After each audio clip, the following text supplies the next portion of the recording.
The Outing, a story, written in 1954 by Dylan Thomas. If you can call it a story, there's no real beginning or end, and there's very little in the middle. It is all about a day's outing by Chadabang to Porthcawl, which of course the Chadabang never reached, and it happened when I was so high and much nicer. I was staying at the time with my uncle and his wife. Although she was my aunt, I never thought of her as anything but the wife of my uncle, partly because he was so big and trumpeting and red hairy and used to fill every inch of the hot little house like an old buffalo squeezed into an airing cupboard, and partly because she was so small and silk and quick and made no noise at all as she whisked about on padded paws, dusting the china dogs, feeding the buffalo, setting the mouse traps that never caught her, and once she sneaked out of the room to squeak in a nook or nibble in the hayloft. You forgot she had ever been there. But there he was, always a steaming hulk of an uncle, his braces straining like horses, crammed behind the counter of the tiny shop at the front of the house, and breathing like a brass band, or guzzling and blustery in the kitchen over his gusty supper, too big for everything except the great black boats of his boots. As he ate, the house grew smaller. He billowed out over the furniture, the loud check meadow of his waistcoat littered as though after a picnic, with cigarette ends, peelings, cabbage stalks, bird's bones gravy, and the forest fire of his hair crackled among the hooked hams from the ceiling. She was so small she could hit him only if she stood on a chair, and every Saturday night at 10:30 he would lift her up under his arm onto a chair in the kitchen so that she could hit him on the head with whatever was handy, which was always a china dog. On Sundays, and when she pickled, he sang high tenor and had won many cups. The first I heard of the annual outing was when I was sitting one evening on a bag of rice behind the counter, under one of my uncle's stomachs, reading an advertisement for sheep dip, which was all there was to read at the time. The shop was full of my uncle, and when Mr. Benjamin Franklin, Mr. Weasley, Noah Bowen, and Will Sentry came in, I thought it would burst. It was like all being together in a drawer that smelt of cheese and turps and twist tobacco and sweet biscuits and snuff and waistcoat. Mr. Benjamin Franklin said that he had collected enough money for the charabanc and 20 cases of pale ale, and £1 apiece over that he would distribute amongst the members of the outing when they first stopped for refreshment. And he was about sick and tired, he said, and been followed by Will Sentry. "All day long, wherever I go," he said. "He's after me, like a collie with one eye. I got a shadow of my own, and a dog. I don't need no Tom, Dick, or Harry pursuing me with his dirty muffler on." Will Sentry blushed and said, "It's only oily. I got a bicycle." "A man has no privacy at all," Mr. Franklin went on. "I tell you, he sticks so close I'm afraid to go out the back in case I sit in his lap. It's a wonder to me," he said, "he don't follow me into bed at night." "Wife won't let me," Will Sentry said. And that started Mr. Franklin off again, and they tried to soothe him down by saying, "Don't you mind Will Sentry. No harm in old Will. He's only keeping an eye on the money, Benji." "Aren't I honest?" asked Mr. Franklin in surprise. There was no answer for some time. And then Noah Bowen said, "You know what the committee says? Ever since Bob the Fiddle, they don't feel safe with a new treasurer." "Do you think I'm going to drink the outing funds like Bob the Fiddle did?" said Mr. Franklin. "You might," said my uncle slowly. "I resign," said Mr. Franklin. "Not with our money you won't," Will Sentry said. "Who put dynamite in the salmon pool?" said Mr. Weasley.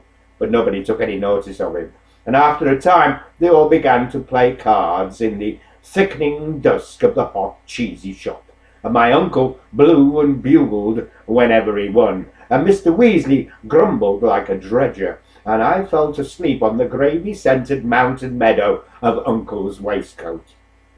On Sunday evening, after Bethsaida, Mr. Franklin walked into the kitchen where my uncle and I were eating sardines with spoons from the tin because it was Sunday and his wife would not let us play draughts. She was somewhere in the kitchen too. Perhaps she was inside the grandmother clock, hanging from the weights and breathing. Then a second later, the door opened again, and Will Sentry edged into the room, twiddling his hard round hat. He and Mr. Franklin sat down on the settee, stiff and mothballed and black in their chapel and funeral suits. "I brought the list," said Mr. Franklin. "Every member fully paid. You ask Will Sentry." My uncle put on his spectacles, wiped his whiskery mouth with a handkerchief big as a Union Jack, laid down his spoon of sardines, took Mr. Franklin's list of names, removed the spectacles so that he could read, and then ticked the names off one by one. "Enoch Davies? Aye, he's good with his fists. You never know. Little Gerwin, very melodious bass. Mr. Cadwallander? That's right. He can tell opening time better than my watch. Mr. Weasley, of course. He's been to Paris. Pity he suffers so much in the Charabanc. Supped us 9 times last year between the Beehive and the Red Dragon. Noah Boyne? Ah, very peaceable. He's got a tongue like a turtle dove. Never argument with Noah Boyne. Jenkins Locher? Keep him off economics. It cost us a plate glass window. And 10 pints for the sergeant, Mr. Jarvis. Very tidy. He tried to put a pig in the shadow, Will Sentry said. Live and let live, said my uncle. Will Sentry blushed. Sinbad the Sailor's Arms. Got to keep in with him, old O. Jones. Why old O. Jones? Said Will Sentry. Old O. Jones always goes, said my uncle. I looked down at the kitchen table. The tin of sardines was gone. By gee, I said to myself, Uncle's wife is quick as a flash. Cuthbert Johnny Fortright, now there's a card, said my uncle. He whistles after women, Will Sentry said. So do you, said Mr. Benjamin Franklin, in your mind. My uncle at last approved the whole list, pausing only to say, when he came across one name, if we weren't a Christian community, we'd chuck that Bob the Fiddle in the sea. We can do that in Porthcawl, said Mr. Franklin. And soon after that he went. Will Sentry no more than an inch behind him, their Sunday bright boots squeaking on the kitchen cobbles. And then, suddenly, there was my uncle's wife standing in front of the dresser, with a china dog in one hand. By gee, I said to myself again, did you ever see such a woman, if that's what she is? The lamps were not lit, yet in the kitchen, and she stood in a wood of shadows, with the plates of the dresser behind her shining like pink and white eyes. If you go on that outing on Saturday, Mr. Thomas, she said to my uncle in a small silk voice, I'm going home to my mother's. Holy Mo, I thought, she's got a mother. Now that's one old bald mouse of 105 I won't be wanting to meet in the dark lane. It's me, or the outing, Mr. Thomas. I would have made my choice at once, but it was almost half a minute before my uncle said, Well then, Sarah, it's the outing, my love. He lifted her up under his arm onto a chair in the kitchen, and she hit him on the head with the china dog. Then he lifted her down again, and then I said, Good night. For the rest of the week, my uncle's wife whisked quiet and quick around the house with her darting duster. My uncle blew and bugled and swore, and I kept myself busy all the time, being up to no good. And then at breakfast time on Saturday morning, the morning of the outing, I found a note on the kitchen table. It said, There's some eggs in the pantry. Take your boots off before you go to bed. My uncle's wife had gone, as quick as a flash. When my uncle saw the note, he tugged out the flag of his handkerchief and blew such a hubbub of trumpets that the plates on the dresser shook. "It's the same every year," he said, and then he looked at me. "But this year is different. You'll have to come on the outing too, and what the members will say I dare not think." The char-a-banc drew up outside, and when the members of the outing saw my uncle and me squeeze out of the shop together, both of us cap-licked and brushed in our Sunday best, they snarled like a zoo. "Are you bringing the boy?" asked Mr. Benjamin Franklin. As we climbed into the char-a-banc, he looked at me with horror. "Boys is nasty," said Mr. Weasley. "He hasn't paid his contributions," Will Sentry said. "No room for boys. Boys get sick in char-a-bancs." "So do you, Enoch Davies," said my uncle. "Might as well bring women." The way they said it, women were worse than boys. Better than bringing grandfathers. "Grandfathers is nasty too," said Mr. Weasley. "What can we do with him when we stop for refreshments?" "I'm a grandfather," said Mr. Weasley. 26 minutes to opening time," shouted an old man in a Panama hat, not looking at a watch. They forgot me at once. "Good old Mr. Cadwallader," they cried, and the char-a-banc started off down the village streets. A few cold women stood at their doorways, grimly watching us go. A very small boy waved goodbye, and his mother boxed his ears. It was a beautiful August morning. We were out of the village, and over the bridge, and up the hill towards Steeple Hat Wood, when Mr. Franklin, with his list of names in his hand, called out loud, "Where's old Jones?" "We've left old O behind. Can't go without old O." And though Mr. Weasley hissed all the way, we turned and drove back to the village, where, outside the Prince of Wales, old O Jones was waiting patiently, and alone with a canvas bag. "I didn't want to come at all," old O Jones said, as they hoisted him into the char-a-banc and clapped him on the back and pushed him on a seat and stuck a bottle in his hand. "But I always go." And over the bridge and up the hill and under the deep green wood and along the dusty road we wove, slow cows and ducks flying by until— "Stop the bus," Mr. Weasley said. "I left my teeth on the mantelpiece." "Never you mind," they said. "You're not going to bite nobody." And they gave him a bottle with a straw. "I might want to smile," he said. "Not you," they said. "What's the time, Mr. Cadwallader?" 12 minutes to go," shouted back the old man in the Panama, and they all began to curse him. The char-a-banc pulled up outside the Mountain Sheep, a small and happy public house with a thatched roof like a wig with ringworm. From a flagpole by the gents fluttered the flag of Siam. I knew it was the flag of Siam because of cigarette cards. The landlord stood at the door to welcome us, simpering like a wolf. He was a long, lean, black-fanged man with a greased glove curl and pouncing eyes. "What a beautiful August day," he said, and touched his love curl with a claw.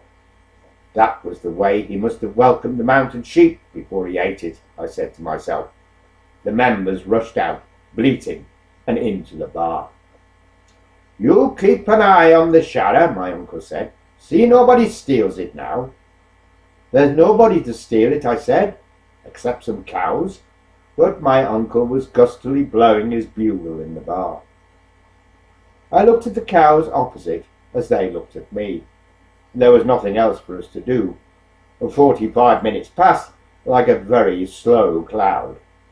The sun shone down on the lonely road, the lost, unwanted boy, and the lake-eyed cows. In the dark bar they were so happy they were breaking glasses. A shiny onion Breton man with a beret and a necklace of onions bicycled down the road and stopped at the door. "Quill and grand matin, monsieur," I said. "There's French boy back," he said. I followed him down the passage and peered into the bar. I could hardly recognise the members of the outing. They had all changed colour. Beetroot, rhubarb and puce. They hollered and rollicked in that dark, damp hole like enormous ancient bad boys, and my uncle surged in the middle, all red whiskers and bellies. On the floor was broken glass and Mr. Weasley. "Drinks all round!" cried Bob the Fiddle, a small absconding man with bright blue eyes and a plump smile. "Who's been robbing the orphans? Who sold his little baby to the jippos? Trust old Bob, he'll let you down." "You will have your little joke," said Bob the Fiddle, smiling like a razor, "but I forgive you, boys." Out of the fog and babel I heard, "Come out and fight." "No, not now. Later." "No, now, or I'm in a temper." "Look at Will Sentry. He's proper snobbled. Look at his wilful feet." "Look at Mr. Weasley lording it on the floor."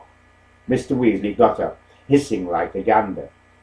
"That boy pushed me down deliberate," he said, pointing to me at the door, and I slunk away down the passage and out to the mild, good cows. Time clouded over. The cows wondered. I threw a stone at them, and they wandered, wondering away. Then out blew my uncle, ballooning, and one by one the members lumbered after him in a grizzle. They had drunk the mountain sheep dry. Mr. Weasley had won a string of onions that the Shony Onion Man raffled in the bar. "What's the good of onions if you left your teeth on the mantelpiece?" he said. And when I looked through the back window of the thundering char-a-banc, I saw the pub grow smaller in the distance, and the flag of Siam from the flagpole by the gents fluttered now at half-mast. The blue bell, the dragon, the Star of Wales, the twill and the wall, the sour grapes, the shepherd's arms, the bells of Aberdyfi. I had nothing to do in the whole wild August world but remember the names where the outing stopped and keep an eye on the char-a-banc. And whenever it passed the public house, Mr. Weasley would cough like a billy goat and cry, "Stop the bus! I'm dying of breath!" And back we would have to go. Closing time meant nothing to the members of that outing. Behind locked doors they hymned and rumpussed all the beautiful afternoon. And when a policeman entered the Druid's tap by the back door and found them all choral with beer, "Shh!" said Norbone. "The pub is shut." "Where do you come from?" he said in his buttoned blue voice. They told him. "I've got an auntie there," the policeman said. Very soon he was singing "Asleep in the Deep." Off we drove again at last, and the char-a-banc bouncing with tenors and flagons. It came to a river that rushed along among willows. "Water!" they shouted. "Porthcawl!" sang my uncle. "Where's the donkeys?" said Mr. Weasley. And out they lurched to paddle and whoop in the cool, white, winding water. Mr. Franklin, trying to polka on the slippery stones, fell in twice. "Nothing is simple," he said, with dignity as he oozed up the bank. "It's cold," they cried. "It's lovely. It's smooth as a moth's nose. It's better than Porthcawl." And dusk came down warm and gentle on 30 wild, wet, pickled, splashing men, without a care in the world, the end of the world in the west of Wales. "And who goes there?" called Will Sentry to a wild duck flying. They stopped at the Hermit's Nest for a rum to keep out the cold. "I played for Aberabern in 1898, said a stranger to Enoch Davies. "Liar!" said Enoch Davies. "I can show you photographs," said the stranger. "Forged," said Enoch Davies. "And I'll show you my cap at home stolen." "I've got friends to prove it," the stranger said in a fury. "Bribed," said Enoch Davies. On the way home, through the simmering moon-splashed dark, old Jones began to cook his supper on a primer stone in the middle of the char-a-banc. Mr. Weasley coughed himself blue in the smoke. "Stop the bus!" he cried. "I'm dying of breath." We all climbed down into the moonlight. There was not a public house in sight. So they carried out the remaining cases and the primer stone, and old O. Jones himself, and took them into a field, and sat down in a circle in the field, and drank and sang, while O. Jones cooked sausage and mash, and the moon flew above us. And there I drifted to sleep against my uncle's mountainous waistcoat. And as I slept, "Who goes there?" called out Will Sentry to the flying moon.